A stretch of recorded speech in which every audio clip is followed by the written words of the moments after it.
Movie की शुरुआत होती है पास्ट के एक ऐसे सीन को दिखाते हुए जिसमें 1989 में हो रही एक कार रेसिंग दिखाई जाती है। अब अचानक से एक रेसिंग कार आकर रुकती है और रेसर अपने बेटे डॉम से कहता है कि तुम हमेशा बुरे लोगों से दूर रहना। वो अपने बेटे को इसी तरह से एडवाइस देता रहता था। इसके बाद वो रेस कंटिन्यू करता है बहुत ही तेज स्पीड के साथ। लेकिन आज उसका दिन अच्छा नहीं था। एक और कार आती है और उसके बैग पर बहुत जोर से हिट करती है। यहाँ इन कार्स का एक्सीडेंट हो जाता है, लेकिन सबसे ज्यादा चोट टॉम के फादर को ही पहुंचती है। उनकी कार उड़ती हुई दूसरी गाड़ियों के ऊपर से दूर जाकर गिरती है और फ्लिप होते होते ग्राउंड के साथ टकरा जाती है, जिसकी वजह से गाड़ी में आग और वो ब्लास्ट हो जाती है। यहाँ पर ये रेसर मारे जाते हैं, यानी टॉम के फादर। टॉम बहुत रोता है, चिल्लाता है और इसी के साथ स्टोरी आती है प्रेजेंट में, जहाँ पर हम टॉम को एक बहुत ही बड़ा आदमी देखते हैं। उसका छोटा सा 3-4 साल का बेटा होता है और उसकी वाइफ उसके साथ बहुत खुश होती है। वो एक पीसफुल फॉरेस्ट में बहुत खुश जिंदगी गुजार रहे थे। यहाँ पर टॉम हमें एक ट्रैक्टर रिपेयर करता हुआ दिखाया जाता है कि तभी वहाँ पर एक गाड़ी रुकती है। टॉम और उसकी वाइफ अलर्ट हो जाते हैं और उन पर गन पॉइंट कर देते हैं। तभी उस गाड़ी में से एक आदमी बाहर आता है और अपने हाथ ऊपर करके कहता है, टॉम मैं यहाँ तुमसे मिलने आया हूँ, कोई दुश्मन नहीं हूँ, गौर से देखो। उस गाड़ी में से जो टोटल लोग निकले थे वो 3 होते हैं। एक आदमी जिसका नाम तेज होता है, एक उसका साथी और साथ एक और लड़की। अब वो लोग टॉम को बताते हैं कि एक बूढ़े आदमी ने उन्हें बताया है साइफर जो कि सुपर विलन है और वो बहुत खतरनाक औरत है, उसे पकड़ तो लिया गया था लेकिन पर्पसली यानी जानबूझकर जिस प्लेन में उसे पकड़ कर ले जाया जा रहा था उसे क्रैश कर दिया गया ताकि लोगों को लगे कि ये मर चुकी है। उस वक्त बूढ़े आदमी का उस पर पूरा पूरा होल्ड था कि उसने उसको पकड़ लिया था, लेकिन वो फिर भी भाग गई। अब इस टीम में से जो लड़की होती है वो टॉम को फोर्स करती है कि आप हमारे साथ उस जगह पर आए जहाँ पर ये प्लेन क्रैश हुआ था ताकि हम वहाँ से कुछ एविडेंसेस इकट्ठे कर सकें। तो टॉम कहता है नहीं, मैं अब रिटायर्ड हूँ और इन कामों से दूर ही अपनी फैमिली के साथ खुश हूँ। अब रात में टॉम की बीवी को कुछ ख्याल आता है तो जाकर टॉम से कहती है हमारी टीम ने हर मुश्किल काम में हमारी मदद की है तो अब मैं भी उनकी मदद करने जा रही हूँ। वो बाहर जाती है, इससे पहले अपने बेटे को प्यार करती है और फिर अपनी बाइक को तैयार करने लगती है। अब सीन कट होता है। दूसरी तरफ अब हम उन चारों को यानी टॉम की वाइफ, तेज, उसका साथी और वो यंग गर्ल, इनको देखते हैं कि वो प्लेन में चढ़ रहे होते हैं। लेकिन यहाँ पर टॉम की भी एंट्री होती है। वो अपनी कार में यहाँ तक आता है और डिसाइड करता है कि वो भी इनके साथ जाएगा। अब ये लोग बहुत लंबा सफर करते हैं, उस जगह तक पहुंच ही जाते हैं जहाँ पर ये प्लेन क्रैश हुआ था। उन्हें प्लेन भी मिल जाता है। भी उस यंग लड़की को वहाँ पर कुछ आवाज आती है जो कि एक सिग्नल की होती है। वो एक मशीन से आ रही होती है। ये लड़की बहुत अच्छी हैकर थी तो इस मशीन को हैक करते हुए खोल लेती है तो उसमें से एक शाइनी ब्लैक बॉक्स निकलता है जो कि कोई डिवाइस लग रही, लेकिन इन लोगों को उसे खोलना नहीं आता था। ये लोग सोच ही रहे होते हैं कि इसको कैसे खोला जाए, तभी वहाँ पर मिलिट्री आ जाती है और इन पर फायरिंग करने लगती है। ये सब यहाँ से भाग जाते और ऐसी जगह पर पहुंच जाते हैं जहाँ पर माइंस थी, यानी वो माइन लैंड था। जैसे जैसे कोई उन पर आता जाता वो ब्लास्ट होती जाती हैं, जिसकी वजह से बहुत सारी मिलिट्री कार्स डिस्ट्रॉय हो जाती हैं। अब इनके ब्लास्ट होने की वजह से एयर प्रेशर से तेज के साथी की गाड़ी भी उड़कर एक जगह गिरती है, वो भी एक लैंड माइन के ऊपर, और अगर वो हिलता तो उसकी गाड़ी भी ब्लास्ट हो जाती। उसके आसपास भी लैंड माइंस थी और ये उसके लिए बहुत मुश्किल खड़ी थी। वो वहाँ से बहुत कोशिश करता है कि आराम से यहाँ से एस्केप कर जाए, लेकिन इन्हीं कोशिशों में उसकी गाड़ी थोड़ी सी हिलती है और नीचे की तरफ आती है। इसकी वजह से लैंड माइन ब्लास्ट कर जाती है और उसकी गाड़ी भी। वहाँ आग लग जाती है और सब बहुत उदास हो जाते हैं और लड़की रोने लगती है।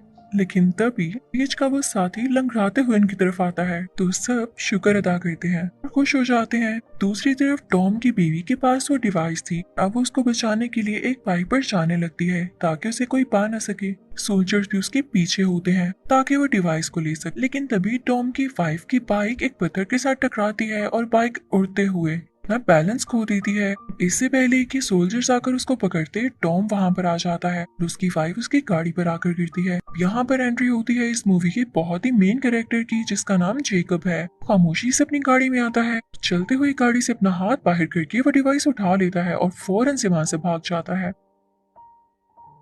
टॉम अपनी बीवी से कहता है गाड़ी के अंदर बैठो। वो फौरन से गाड़ी के अंदर बैठती है, गाड़ी की खिड़की के थ्रू। अब वो लोग जेकब को चेस करने लगते हैं। टॉम बहुत कोशिश करता है कि उसकी गाड़ी के आगे निकल जाए, लेकिन पीछे से मिलिट्री हेलीकॉप्टर्स, उनका अलग ही इशू था। वो लोग इन पर मिसाइल्स फेंकने लगते हैं, इनको शूट करने लगते हैं, लेकिन लकीली कोई भी मिसाइल इनको नहीं लग पाता। जेकब अपनी गाड़ी खाई में गिरा देता है बिना किसी डर के, क्योंकि वो डिवाइस किसी सूरत में इनको नहीं दे सकता था। पर उसे गिरने से पहले ही एक प्लेन आता है और अपनी मैग्नेटिक फील्ड ऑन करते हुए उसकी कार को अपने साथ स्टिक कर लेता है। अब मिलिट्री इन दोनों के पीछे होती है, इनकी कार्स पर ब्लास्ट करने लगती है, लेकिन अब टॉम भी अपनी गाड़ी को उस खाई में ले जाने लगता है। उसकी वाइफ उससे कहती है कि आगे ब्रिज नहीं है, लेकिन टॉम उसे ट्रस्ट करने का कहता है और खाई की तरफ गाड़ी ड्राइव कर लेता है। वहाँ पर एक छोटा सा पिलर होता है जिसके साथ रस्सी बंधी होती है। अब टॉम उसकी तरफ गाड़ी ड्राइव करता है और उस रस्सी से होते हुए गाड़ी उसी रस्सी के साथ अटैच हो जाती है और फ्लिप करते हुए दूसरी हिल तक पहुंच ही जाती है। वो ओल्ड मैन इनको अपने प्लेन से वहां से सबको बुला लेता है। यहाँ टॉम की वाइफ सबको बताती है कि जेकब कोई और नहीं बल्कि टॉम का ही भाई है। जब टॉम के फादर का एक्सीडेंट हुआ था, जेकब भी वहीं पर था। Everyone was saying कि उनकी डेथ जेकब की वजह से हुई थी। वहाँ पर टॉम को काफी गुस्सा आ जाता है और वो उसी आदमी के मुंह पर पंचेस मारने लगता है, लेकिन वो आदमी ज्यादा जख्मी हो जाता है तो टॉम को जेल हो जाती है। जब टॉम जेल में जाता है तो देखता है कि जेकब भी वहीं पर है, तो वो सोचता है कि हो सकता है वो आदमी सच कह रहा हो, तभी तो जेकब यहाँ पर आया। तो वो जेकब से कोई बात नहीं करता। अब सीन आता है प्रेजेंट की तरफ, जब जेकब साइफर को वो डिवाइस देते हुए कहता है इसका दूसरा पार्ट खोया हुआ है। अब साइफर उसे बताती है इसका दूसरा पार्ट लंदन में है और तुम्हें वहीं पर जाना होगा। अब नेक्स्ट सीन में हम एक सी को देखते हैं और उसके अंडरग्राउंड टनल में टॉम और उसके साथियों की सीक्रेट प्लेस होती है जो कि उन्हें ओल्ड मैन नहीं दी थी। यहाँ पर वो यंग लड़की अपने मिशन के बारे में बताने लगती है कि इन्हें डिवाइस का दूसरा हिस्सा ढूंढना है। पता है वो डिवाइस क्या कर सकती है? वो स्पेस में सारी सैटेलाइट्स को कंट्रोल कर सकती है, इवन किसी भी इलेक्ट्रॉनिक डिवाइस को, और ये किसी भी चीज को डिस्ट्रॉय भी कर सकती है। हमने इसे दो हिस्सों में बनाया था। जेकब के पास एक हिस्सा है और वो दूसरा हिस्सा लेने लंदन जरूर जाएगा, लेकिन उससे पहले हमें वहाँ जाना होगा। तभी उन्हें ये भी पता चलता है कि ओल्ड मैन का जो राइट हैंड था यानी उसका साथी वो मर चुका है, लेकिन उन्हें इस बात पर यकीन नहीं आता कि वो तो इतना स्ट्रॉन्ग और फिट था।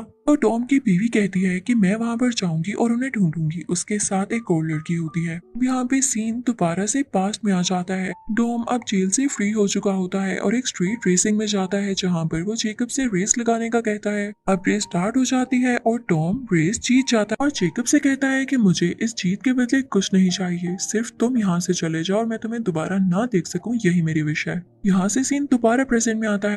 टॉम किसी से जेकब के ड्रेस के बारे में पूछ रहा होता है और दूसरी तरफ टॉम की बीवी बूढ़े आदमी के साथी को ढूंढने जाती है। वो लोग एक घर में जाते हैं। कुछ लोग उन्हें मारने की कोशिश करते हैं और लड़कियों को धक्का दे देते हैं, तो उनकी टक्कर वहाँ टीवी से होती है। वो लड़कियां भी उन्हें पुश बैक करती हैं, लेकिन तभी दूर खड़ा एक आदमी उनको शूट कर देता है जो लोग उन लड़कियों को सता रहे थे। और पता है ये कौन होता है? ये वही आदमी होता है, उसी ओल्ड मैन का साथी जिसे ढूंढने ये लोग यहाँ पर आए थे। ये तीनों इस आदमी को देख के बहुत खुश हो जाती हैं और उसे गले से लगा लेती हैं। हमें लंदन सिटी का सीन दिखाया जाता है। तेज और वो यंग लड़की वहाँ पर उस डिवाइस के सेकंड पार्ट को ढूंढने के लिए गए होते हैं। टॉम भी वहाँ गाड़ी में आता है और उसे पता चलता है कि जेकब ने ऑलरेडी उस डिवाइस के सेकंड पार्ट को ले लिया है। जेकब जो कि एक वायर के साथ लटक कर वहाँ से भाग रहा होता है। टॉम भी बिल्डिंग्स पर से जंप करता हुआ आता है और उसे पकड़ लेता है। वो दोनों शीशे के साथ लगते हैं और शीशा टूट जाता है तो वो बिल्डिंग के अंदर आके गिरते हैं। वो एक बेड पर होते हैं और अब टॉम जेकब के ऊपर आकर उसे पंचेस मारता है। उसके फेस को बहुत बुरी तरह से हर्ट करता है, लेकिन जेकब खुद को बचाते हुए वहाँ खिड़की से बाहर जंप लगा देता है।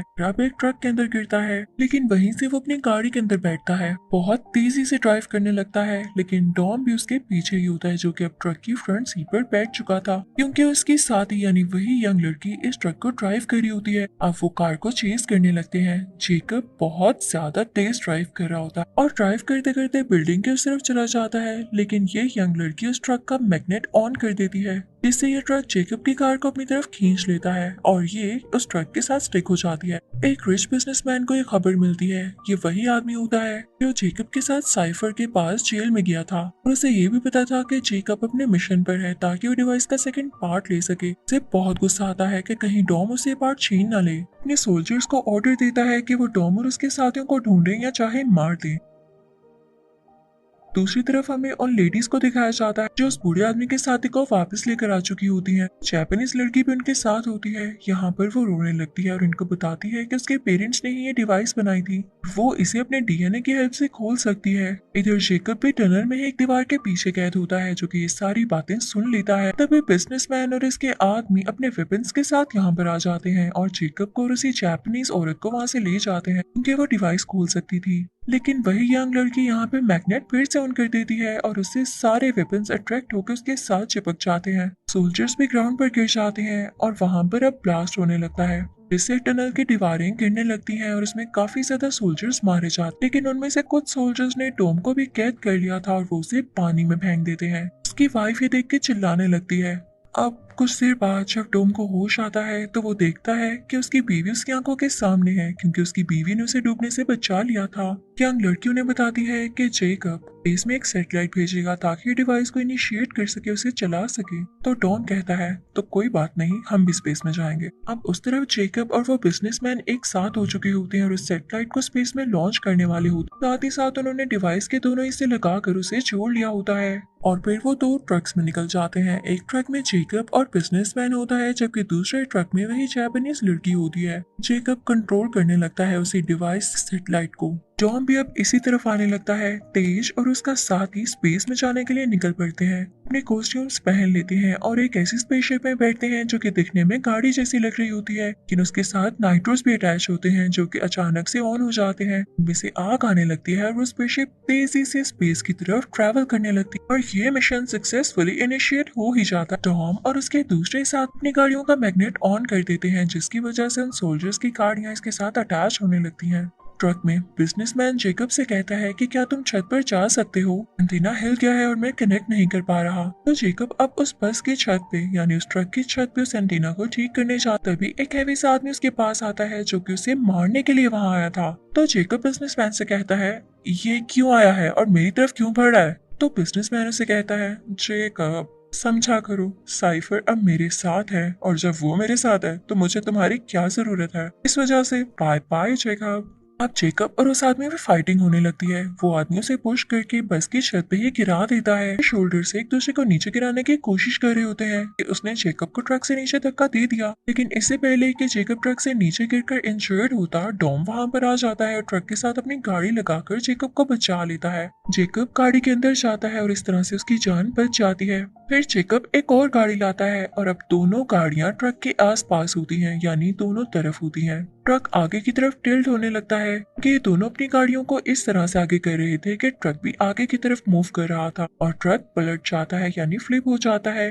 अब टॉम और वो यंग लड़की ट्रक के ऊपर जाते हैं और उसमें ग्रेनेड्स फेंकने लगते हैं, इससे ट्रक में मौजूद सब लोग मारे जाते हैं और वो लड़की भी उसके अंदर से वो डिवाइस लेकर आ चुकी थी। अब ऊपर स्पेस में हम देखते हैं कि तेज और उसका साथी काफी परेशान हो रहे होते हैं कि उनकी स्पेसशिप में खराबी आ गई थी। तो वो सोचते हैं कि ये खराब तो हो ही चुकी है और सैटेलाइट को तबाह करना इतना आसान नहीं है, तो हम इसी से सैटेलाइट को टक्कर मारेंगे ताकि ये डिस्ट्रॉय हो जाए और हमारा मिशन पूरी तरह से पूरा हो जाए। वो लोग ऐसा ही करते हैं और सैटेलाइट डिस्ट्रॉय हो जाती है। ये लोग सैटेलाइट के बीच में से होते हुए आते हैं। सीन यहाँ पर चेंज हो जाता है और हमें नहीं पता चल पाता कि ये दोनों बच पाए या नहीं। उधर हम देखते हैं कि बिजनेसमैन का ट्रक जो कि तबाह होने के बाद नीचे की तरफ गिर रहा था, वो अभी भी मुसलसल यानी कंटिन्यूसली हिल से नीचे जा रहा होता है। लेकिन तभी साइफर अपने प्लेन के साथ आती है और टॉम पर मिसाइल्स फेंकने लगती है, क्योंकि उससे ये चीज बर्दाश्त नहीं हुई कि उसने ट्रक पर अटैक किया और उसके साथी पर।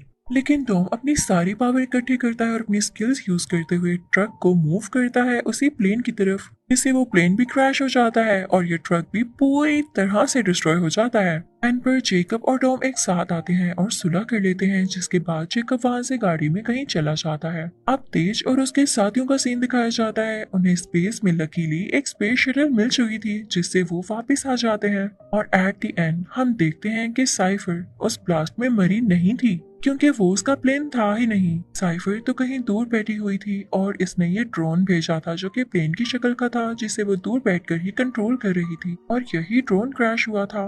तो न जाने साइफर अब इन लोगों के अगेंस्ट और क्या क्या करती। लेकिन इसी के साथ ये मूवी का पार्ट यहीं पर खत्म होता है।